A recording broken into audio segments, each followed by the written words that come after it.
5 பைசா காசு கொடுக்காம இத்தனை ஆயிரம் பேர் கூடி நின்று பார்க்குற மக்கள் கூட்டத்தை திரட்டுற ஒரு தலைவர்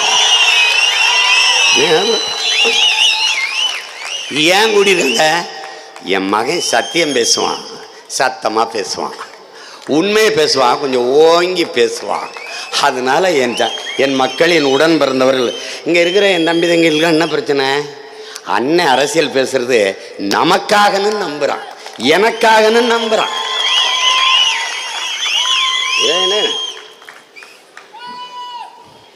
சரி விடு. ஆனா ஒண்ணு, நீ ரொம்ப நாளா எங்களை ஆட்டம் காட்டுற. ஒன்ன நம்ம முடிவெடுத்துக்கணும். இந்த தேர்தலில் நீங்க ஒன்று நல்லா கவனிங்கள, நம்ம இனத்தை கொன்னது யாரு ஈழத்தில்? காங்கிரஸ். காங்கிரஸ் கூட நின்னது